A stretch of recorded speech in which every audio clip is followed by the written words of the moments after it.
বাংলাদেশের তিনজন top order batsman Liton Kumar Das, Tanzid Hasan Tamim এবং অধিনায়ক নাজমুল হাসান শান্ত।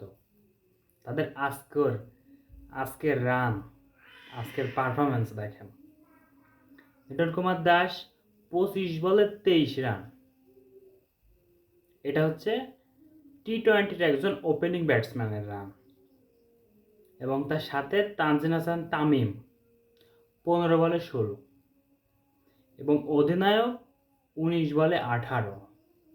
এ হচ্ছে বাংলাদেশের টপ অর্ডার 3 ব্যাটসম্যানের নাম, তিন ব্যাটসম্যানের রান। তারপর প্রতিপক্ষ টিমকে জিম্বাবুয়ে, বিশ্বকাপের প্রস্তুতি চলছে এটা, আগামীতে বিশ্বকাপে গিয়ে এই টপ অর্ডার নিয়ে কী হবে বুঝতেই পারছেন। তো বিশ্বকাপে যাওয়ার কোনো মানে হয়? জিম্বাবুয়ের সাথে যদি আমরা এই পারফরমেন্স করি, তো বিশ্বকাপে তো আরও বড় বড় টিম আছে যাদের ব্যাটিংয়ের সামনে দাঁড়াতেই পারবে না। এই টিম নিয়ে আমরা যাব বিশ্বকাপে। ওই যে আমি ছোট মানুষ, ওইভাবে অত বলতে পারবো না।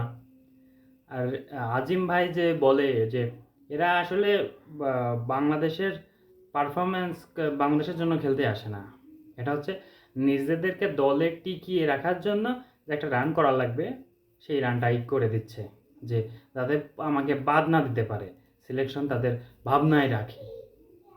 এই হচ্ছে আমাদের টপ অর্ডারের অবস্থা। উল্টো দিকে ইন্ডিয়াতে আজকে সুনীল নারায়ণের ইনিংসটা দেখেন।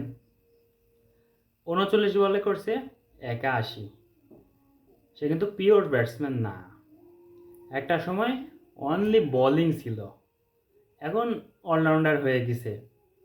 আর আমার যে তিনজনের নাম বললাম তারা কিন্তু পিওর ব্যাটসম্যান।